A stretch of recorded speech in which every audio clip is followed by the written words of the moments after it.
Daniel Reed had always trusted his GPS more than his instincts. He was deep in the heart of Blackpine Forest, chasing the thrill of isolation for his next vlog episode. The trees loomed like sentinels, swaying in a wind that hadn't touched the ground. As the fog thickened, the device in his dashboard flickered and rerouted. The road signs had stopped miles back, and the pavement had long since turned to gravel. There was no signal, no light, and no indication of life. Only that digital voice suggesting a shortcut he had never seen before. Against his better judgment, Daniel followed it, hoping it would lead to something worth filming. Rain began tapping against his windshield like skeletal fingers. The forest on either side grew darker. The trees gnarled and unnatural, their bark seeming to twist in impossible patterns. He slowed to a crawl, tires crunching over damp leaves and broken twigs. Just as he began considering turning back, his headlights caught something in the distance. A faint glow, yellow and flickering, cut through the fog like a beacon. He leaned forward, peering through the glass, unsure if it was a house or just a trick of the light. The glow didn't move. It stayed exactly where it was, as if waiting for him. As he got closer, the shape of a building began to emerge. Not a house, a guest house. It sat slightly tilted, worn by years of neglect, surrounded by nothing but trees and silence. Its windows were dark except one near the entrance, lit by a dim lamp that cast long shadows over the porch. A weathered wooden sign swung on rusted chains beside the front steps. In faded paint, it read, "Black Hollow Guest House Vacancy." No lights beyond. No cars. No sound.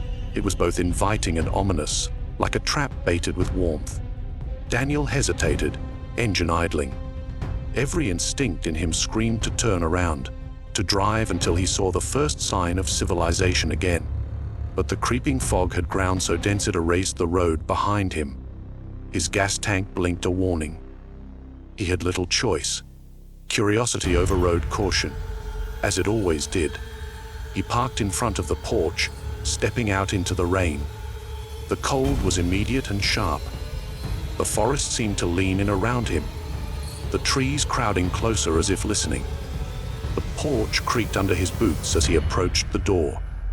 It was painted red once, but time and weather had stripped most of it away, revealing splintered wood underneath. Cobwebs glistened in the corners. A dull brass knocker shaped like a raven's beak hung from the center. But before he could use it, he noticed the door was slightly ajar. A sliver of light escaped from within, casting airy shadows over the porch. The warmth was tempting, but something about the opening, unnatural and precise, felt calculated, too perfect. He pushed the door gently, and it swung open without a sound. The smell hit him first, old wood mildew, and something faintly metallic like rust or blood. The lobby was dim, lit by wall-mounted gas lamps that flickered with unstable flames. The floorboards groaned with each step he took, as if the house were waking up beneath him. He called out a cautious hello, but no one responded. In the center of the room stood a mahogany desk with an open guest book. The pen beside it was still warm, as if recently used. Daniel looked around. The architecture was Victorian, grand in its design but choked by neglect. The wallpaper peeled like shedding skin, and the ceiling was cracked with long water stains. Dust floated in the lamp light like ash. A grandfather clock stood still at 307. Behind the counter was a staircase that spiraled into darkness. There was no reception bell, no signs of life, only silence. And yet, the lamp burned steadily, and the air held a strange warmth that seemed to push back the cold outside. He was about to leave when he heard it. Soft footsteps on the floor above. They moved with purpose, slow and measured, pausing briefly before continuing toward the stairs. Daniel backed up instinctively, half expecting someone to come down. But no one did. Then, a soft humming, a woman's voice, drifted down the hallway. The melody was haunting, old and out of place. It wrapped around his spine and froze him in place. Before he could call out again, the music stopped, and the house seemed to hold its breath. The silence that followed was deeper than before. Then she appeared. From the shadows of the staircase emerged a tall woman in her 70s, dressed in a faded burgundy gown that may have once been elegant. Her silver hair was pinned neatly, her face pale and smooth like porcelain, with a serene expression that didn't match the void in her eyes. She smiled warmly, yet it made Daniel feel colder than the rain outside. "We don't get many visitors," she said softly, her voice like velvet lined with glass. "But you're just in time. We've prepared a room for you." Daniel tried to smile back, suppressing the unease rising in his chest. He didn't remember telling her he was coming. He hadn't made a reservation. No one could have. This place wasn't listed online, and his GPS had never shown it before. Still, something in him, a mix of politeness and fear, nodded. "Just for the night," he murmured, almost to himself. The woman extended a delicate hand and dropped a brass key into his palm. The metal was ice cold. Etched into the surface was a number 3. Without another word, she gestured toward the hallway. "Second door on the left," she said. "You'll find everything you need." Daniel stepped forward, key tight in his fist. As the door slowly closed behind him, it didn't slam or creak. It simply shut, quiet and final. A gust of warm air followed, but with it came the unmistakable sound of whispering. Not loud, not clear, just enough to make his skin crawl. He turned, but the woman was already gone, and the lobby was empty once more. He walked slowly down the hall, lined with portraits in gilded frames. The eyes in the paintings followed him. He saw they did. Some faces were blurry, others unnaturally sharp. One frame held a photo. Instead of a painting, a man standing on the same porch Daniel had entered moments ago. The date in the corner read 1971. Daniel stopped. The man looked like him, not similar, identical. The same nose, same eyes, same crooked smile. He blinked. The image didn't change. A low sound, like breathing, rose from the floor beneath him. Daniel rushed to room 3. The door opened smoothly. Too smoothly. Inside was a modest room, one bed, a dresser, and a small oil lamp burning on the nightstand. The walls were lined with floral wallpaper, slightly stained, and the floor was covered in a thin, faded rug. It looked lived in, recently cleaned. A journal lay open on the table, pen beside it. The last entry read, "If you're reading this, don't sleep." Daniel froze. The room was quiet, too quiet. Outside, the forest groaned, and thunder echoed in the distance. But inside, the house waited. Daniel stood in the doorway of room 3, heart thudding in his chest, still clutching the brass key that felt colder than ever. The air inside was unnaturally still, as if sound itself refused to exist there. He stepped inside slowly, closing the door behind him. The click of the lock sounded louder than it should have, final and foreboding. He placed his bag on the bed, glancing once more at the journal on the table. The warning, "Don't sleep," echoed in his mind. He tried to shake it off, rationalizing it as some prank or leftover prop from a past guest. But the unease wouldn't leave. He moved toward the oil lamp on the nightstand and turned the knob to brighten it. A soft hiss followed, and the flame flickered higher, casting long shadows across the room. As he examined the furnishings, dustless but old, he couldn't shake the sensation that the room had been waiting for him. On the dresser lay a single, folded note card with his name, written in elaborate cursive, "Mr. Reed." His stomach tightened. He hadn't told the woman his name. He hadn't signed anything. The silence returned, but this time it felt heavier, like something watching just out of view. Trying to calm himself, he left the room and walked down the hallway toward the lobby. The wallpaper, once dull, now seemed to pulse faintly with the light of the gas lamps, their flickers casting dancing figures across the walls. Each step he took echoed more than the last, even though the carpet should have muffled the sound. When he reached the lobby, the smell of lavender mingled with something faintly acidic, an old, masked odor he couldn't quite place. Then came the sound of music, faint and haunting. A jazz melody played from nowhere, filling the room like a memory. Standing behind the reception desk was the woman from earlier. She hadn't made a sound coming down the stairs. Her dress looked older now, almost Victorian, and her hair was styled in a way that didn't match modern times. Her smile remained fixed, stretched slightly too wide, as though practiced in a mirror. "I trust room 3 suits you?" she asked, folding her hands neatly over the counter. Daniel nodded, swallowing back a dozen questions. "Yes, it's fine. Just wondering, how did you know my name?" Her eyes didn't blink. "You're not the first to ask that," she replied, her smile widening. He stared at her, unnerved by her composure. "Are there any other guests?" he asked, trying to sound casual. She tilted her head slowly, like a curious bird. "They come and go," she said. "Most prefer not to be disturbed. You'll hear them, of course. This house keeps things lively." Daniel tried to laugh, but it came out dry and awkward. The woman gestured to a tea tray on a side table. "Would you like something warm before you rest?" she asked, voice syrupy. "Chamomile, or perhaps something stronger?" Daniel declined politely. "I'm fine, thanks," he said, glancing at the exit door. The door was still there, but it looked different. Older, somehow. The handle was no longer brass but iron, and a thick bolt had appeared just above it, though he hadn't noticed it before. "Can I ask how long this place has been here?" he asked, turning back to her.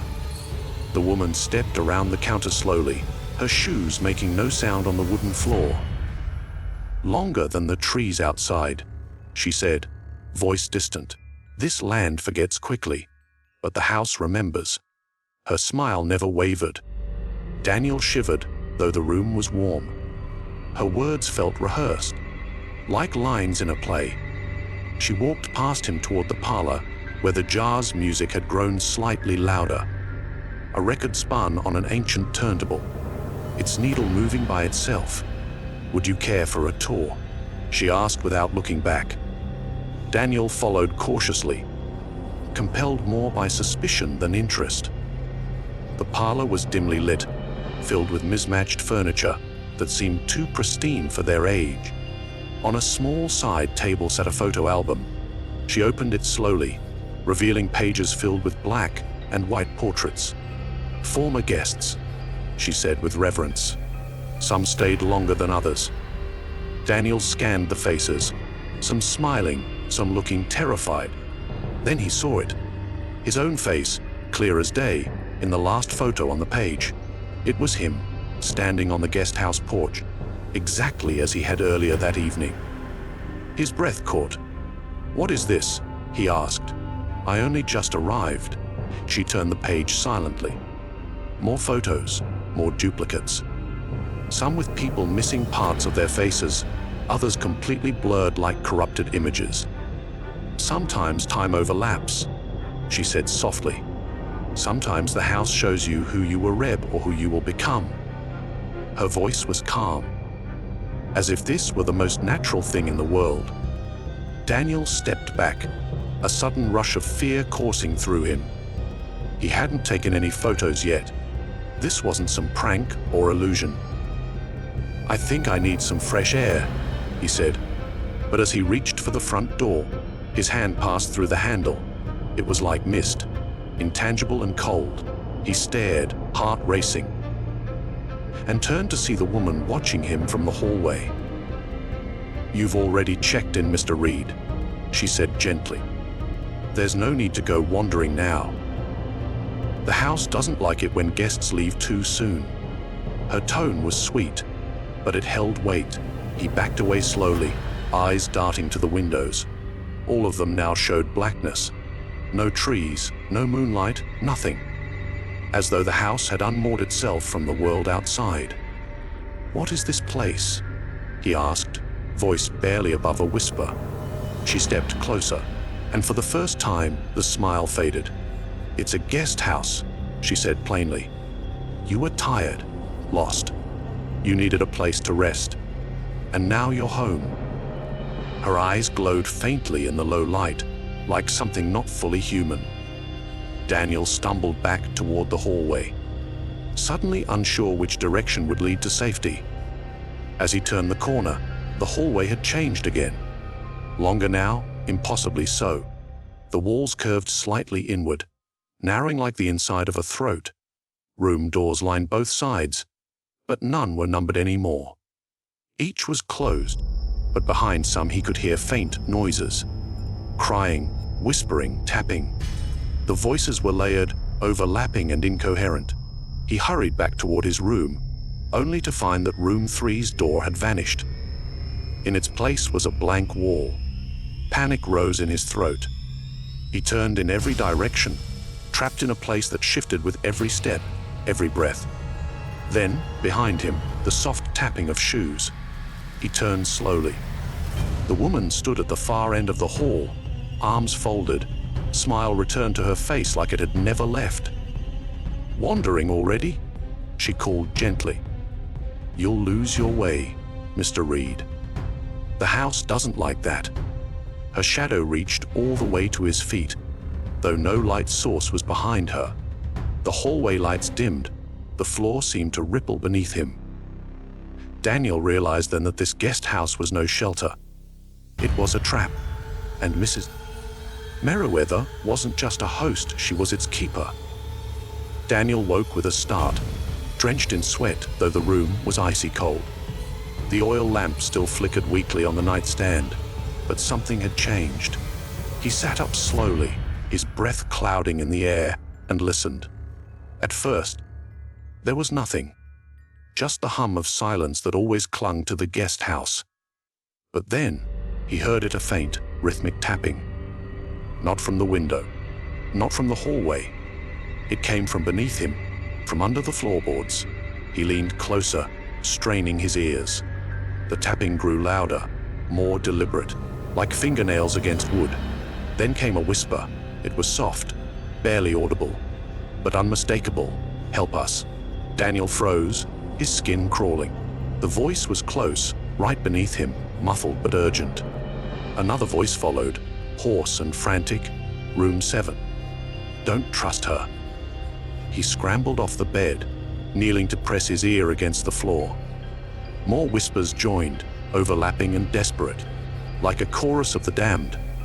They rose and fell in intensity, warning him, pleading with him. Panic flared in his chest. Who were they? How long had they been down there? And, most chilling of all, why were they trying to help him? He jumped to his feet and grabbed his phone, only to find it completely dead.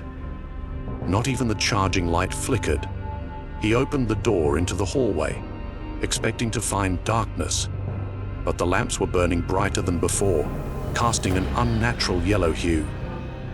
The corridor seemed longer again, stretching deeper into shadows. Daniel stepped forward, each footstep echoing like a drumbeat. He passed by unfamiliar doors, none of them marked. The wallpaper writhed at the edges like something alive. The air was thicker now, each breath harder than the last. He felt like he was walking underwater. He turned a corner and stumbled into the lobby again, though it felt too soon, as if the house had bent space to guide him there. The jazz record had started playing again, this time warped and slow, like it was melting. He moved past the front desk, eyes scanning for any sign of room 7. Behind the staircase, partially obscured by a long velvet curtain, was a narrow hallway he hadn't seen before. The air was colder here, sharper. He pushed the curtain aside and entered, his hand brushing against the wall, which felt warm and slightly moist. The hallway led him to a door at the end, Plain, wooden, but sealed tight. No knob, no markings. But the whispers had grown louder near it, swirling in his ears like a storm. "She hides us," one voice moaned. "She feeds the house," another cried. Daniel pressed his palms against the wood, and to his surprise, it pulsed beneath his fingers like a heartbeat. A sudden, sickening realization struck him. The house wasn't just alive metaphorically, it was living, breathing, watching. The door creaked open by itself, revealing a steep staircase spiraling down into total darkness. And from below, the whispers sang. He descended slowly, the stairs groaning under his weight.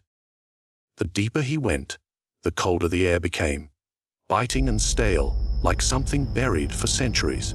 The walls closed in around him, made of damp stone, slick with moisture. The whispers grew louder and clearer. Some begged for release. Others laughed maniacally. A few repeated his name. The sound reverberated through the narrow passage like wind through a cave. At the bottom, he reached a massive iron door, half rusted and chained. Hanging from a hook nearby was a key. His brass room 3 key. But now, it looked burned and blackened. He hesitated, then grabbed it. The moment his fingers touched the key, the iron door creaked open slightly. Unchained by some invisible force, Daniel pushed it further and stepped inside. What he saw stole the breath from his lungs. The basement wasn't a storage space. It was a crypt. Dozens of suitcases were piled in corners, their owners long gone. Some were open, revealing clothes, letters, even cameras. Phones still blinked with dead batteries. Wallets sat on tables. All personal belongings abandoned. Above them on the wall were photographs. Hundreds of them. Faces of past guests, pinned in rows, their eyes scratched out. He approached the wall, horror growing with each photo. All were marked with dates. Some went back over 100 years. And then he saw himself, again. Another photo of him, identical to the one he saw in the parlor, but now with his eyes violently carved out. A shriek rose behind him and cracked, and he turned just in time to see fleeting shadows vanish through the walls. Apparitions flickered at the corners of his vision, twisted shapes of former guests, their faces contorted in agony. They reached toward him, mouths open wide but emitting no sound. Only their whispers remained. Suddenly, the lights flickered. A deep groan filled the chamber, and the temperature dropped again. He backed away, stumbling over the suitcases. On the ground was a journal, open to the last page. The handwriting was frantic. The house drinks memory. If you forget who you are, it takes you. She is its servant. A room 7 isn't a room. It's a gate. The whispers crescendo, now screaming. Daniel looked back at the door and saw it closing on its own. He lunged forward, just managing to slide out before it slammed shut, the chain reattaching itself with a metallic scream. Back in the hallway, he panted hard, his breaths coming in sharp gasps. The curtain behind him had fallen back into place, the hidden corridor vanishing. He rushed toward the stairs, only to find the layout of the guest house had changed. Again. Now the lobby was missing entirely. The walls curved unnaturally. The lamps flickered overhead. Everything smelled of decay. He turned back to where he came from, but found only a mirror hanging in the hallway, large and cracked. In the reflection, he didn't look like himself. His face was pale hollow. Behind him, dozens of faces watched from the shadows. Daniel bolted blindly through the corridor, the house laughing in creaks and moans around him. He screamed for help, but only his echo responded. The whispers were still with him, now inside his head. "It's too late," they whispered. "You heard us. That's how it starts. You belong to the house now." He reached what he thought was his room, but the door had changed. It bore no number, just a single eye carved into the wood. He fell to his knees, overwhelmed. The brass key burned in his pocket, searing into his leg. He realized, then, This place never let anyone leave. It made them forget they ever arrived.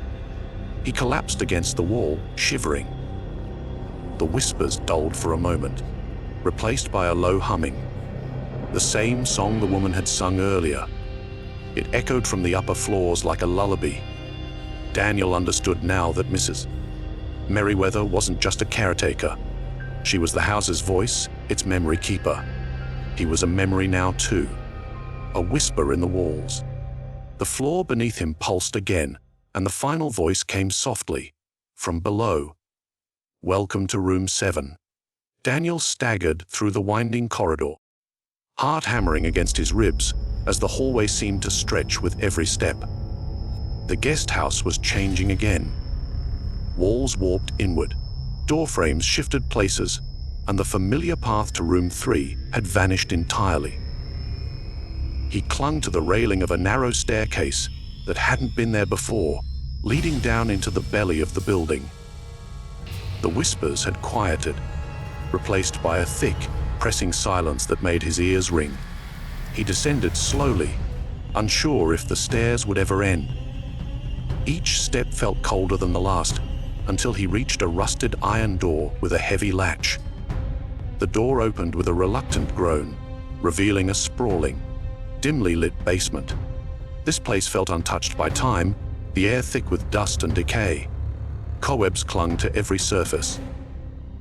And the floor was littered with broken furniture, shattered glass, and warped wood. A pale light flickered from an old hanging bulb, swaying slightly as if disturbed by something unseen. Daniel stepped inside, scanning the vast space. At first, he thought it was empty, but as his eyes adjusted, he saw them. Rows upon rows of dusty belongings, suitcases stacked high, coats draped over chairs, and piles of old photographs scattered across the floor. He knelt near one of the open suitcases. Inside were neatly folded clothes, a journal, and a small stuffed bear, child-sized, faded and missing an eye.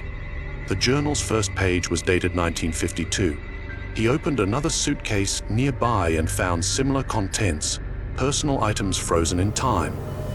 None of it had been touched in decades. Yet none had decayed completely.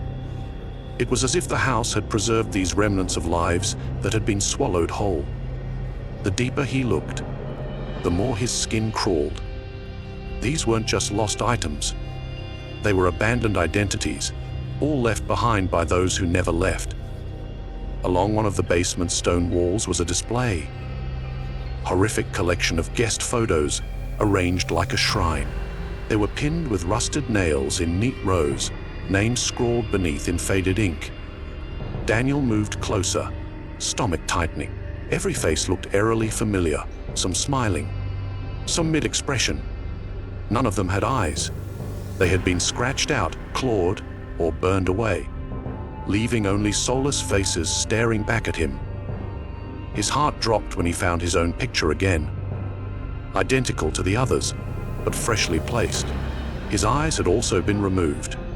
Beneath it, in dark ink, someone had written Daniel Reed. Checked in. He stumbled backward.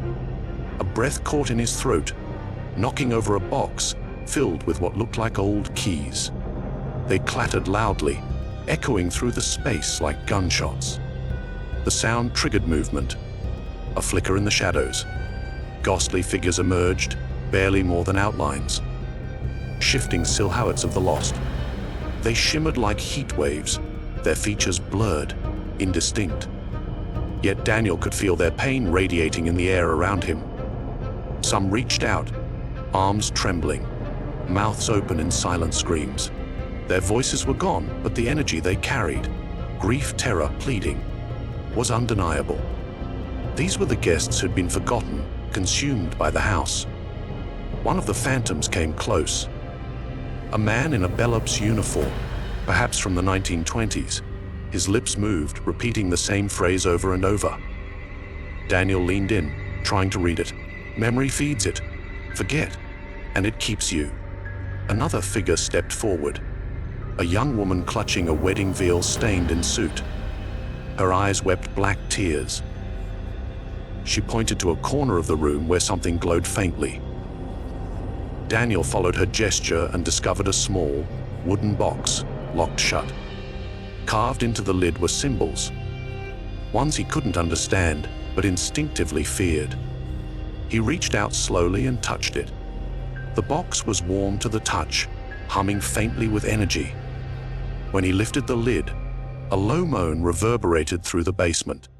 Inside lay a collection of burned identification cards, each partially melted or charred beyond recognition.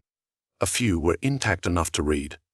License photos, passports, names barely legible. One ID card was his own, though he had never seen it look this way. The date of birth was correct, but the expiration date said yesterday. As he stared in shock, the lights flickered violently and the whispering returned, now sharper, angrier. The spirits were restless. He had stayed too long. A gust of wind burst through the basement like a scream. The photos on the wall began to shake. Daniel turned and saw the face of Mrs. Merriweather staring down from a frame that hadn't been there seconds ago. In it, she was younger, eyes hollow and lips curled into a knowing grin. Beneath the photo was a plaque, caretaker, 1883. Her time had no end. She was not human. Not anymore. She had become something else, tethered to the house like a parasite in its skin. And now, Daniel understood her. She was the one who harvested the memories, offering them to the house. He backed away as the ghostly figures pressed in closer. Not to harm him, but to warn him. They whispered furiously now, pointing, motioning, pleading for him to destroy the shrine, to burn the keys, to erase their images from the wall. But the air grew heavier with every passing second, as if the house itself had become aware of his intent. A terrible sound shook the basement, a groan from the very foundation, deep and resonant like the growl of some slumbering beast. The walls began to bleed a black, tar-like substance, seeping from cracks between the bricks and dripping onto the floor. Daniel grabbed a nearby lantern and set fire to a pile of photographs. The flames spread quickly, devouring the images in bursts of smoke and light. The spirits cried out, louder than before, finally audible, as though freed from centuries of silence. The fire consumed the wall rapidly, engulfing the keys, the photos, and the grotesque shrine. The house screamed, a long, low howl that shook the stone walls and split the ceiling above. Dust and debris fell as Daniel stumbled back, shielding his face. Shadows twisted and vanished in the blaze. For a moment, it felt like the house was dying. The flames rose higher, chasing him up the stairs as the basement collapsed behind him. He ran, taking the unfamiliar route now illuminated by firelight from below. The hallway pulsed and warped, walls shifting and curling, trying to trap him in. But Daniel didn't stop. The whispers had turned to wails, grateful, agonized release. He burst into the main corridor and saw the front door ahead, open, glowing with pale morning light. Without a second thought, he sprinted toward it. Just before reaching the threshold, he looked back. The house was still, silent again, as if waiting, watching, wounded, but alive. Outside, the air hit him like a slap, fresh, cold, and real. He collapsed beside his car, which now sat undisturbed at the edge of the forest. Smoke drifted from the roof of the guest house, but no flames were visible anymore. He stared, catching his breath, half expecting the building to vanish. It didn't. It just sat there quietly, like it always had. Daniel fumbled for his bag. Inside, untouched, was the brass key, unburned, unbroken, cool to the touch. Etched into it now was a new word, replacing the number, remember. The house hadn't finished with him. Not yet. Daniel stared at the brass key in his hand, heart pounding, breaths short and ragged. The word, remember, was etched deep into the surface now, replacing the number 3 entirely. He tried to fling it into the woods, but his hand wouldn't move. It was as if the key had taken root in his fingers. He dropped to his knees, gasping. The forest around him was silent. Not even the birds dared to sing. The guest house loomed behind him like a predator waiting for its prey to stumble. The smoke had stopped, and the building stood unchanged, untouched, as if nothing had ever happened. Panic gave way to numbness as Daniel stumbled to his car. The door creaked open without resistance, and he collapsed into the driver's seat. His fingers trembled as he turned the ignition. To his disbelief, the engine roared to life, headlights piecing the mist that still hovered across the narrow road. He didn't waste a second. Shifting into drive, he slammed his foot on the gas and peeled away from the black hollow guest house. Trees blurred past as he sped through the forest. The road now strangely visible, clearer than before, as though the house had allowed him to leave. Yet no matter how far he drove, something wasn't right. The forest never ended. The road kept twisting back into itself, familiar landmarks flashing by, gnarled trees, broken signs, and the same owl-shaped stone he had passed an hour ago. He blinked, glanced at the rearview mirror, and his blood ran cold. The guest house was still visible behind him, even though he had been driving for miles. It sat among the trees, motionless, its windows dark and blank. He hit the brakes and got out of the car, staggering into the middle of the road. The forest was a circle, a loop. His screams echoed uselessly through the trees. He was trapped, not just in space, but in something deeper. Something woven into the very fabric of memory. The house hadn't released him. It had merely extended the boundary. He opened his trunk in desperation, searching for fuel, fire, anything to destroy the key. But when he pulled his bag open, it wasn't his backpack anymore. Inside were the same photos from the basement, unburned, his eyes scratched out, his name scrawled across the back of each one. The bag smelled of mildew and decay. Inside, the journal from room 3 rested open again. It now read, "You are the house now." Daniel dropped it and stepped back, trying to shake the words from his mind.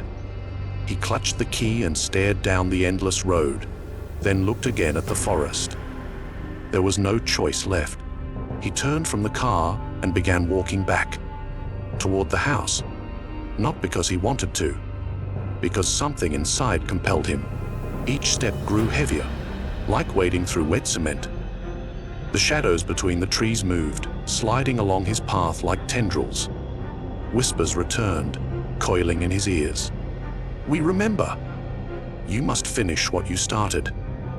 When he reached the porch again, the front door was wide open, welcoming. The lamp above flickered once and went out. The inside of the house was darker than ever. No music played, no signs of life. But the moment Daniel stepped inside, the door slammed shut behind him with thunderous finality. The silence was oppressive. He walked through the empty hallway, passing doors that now groaned softly as he passed. Portraits hung crooked, the eyes in them blurred black streaks. The floor creaked beneath him like bones breaking. Somewhere above, he could hear footsteps mirroring his own, always just one floor higher. He climbed the staircase. It stretched longer than it should have. His hand glided over the banister, now warm and sticky. When he reached the top floor, he found himself in front of room 7. The door was no longer hidden. It stood tall, blackened at the edges, pulsing faintly like a heartbeat. The eye carved into it blinked once, then froze. He reached for the handle, and the brass key in his pocket grew hot. He inserted it. The door opened silently, revealing a pitch-black room filled with whispers. A single chair sat in the middle, facing a tall mirror. He stepped inside. The door vanished behind him. Trapped. The mirror reflected not just Daniel, but dozens of ghostly figures behind him. Faces from the photos, guests of the house, each one stared silently watching. The chair called to him. He sat down slowly, legs trembling. The moment he did, the mirror changed. His reflection was no longer him. It was Mrs. Merriweather, smiling, young, and radiant. Her lips moved, and her voice echoed from the walls. "It always ends here." Daniel screamed and tried to stand, but the chair held him down. The mirror cracked in one sharp motion. Then it shattered completely. Glass flew through the air, slicing across his face, arms, and hands, but he felt nothing. The room lit up suddenly, blinding white, erasing the darkness. And things silence again.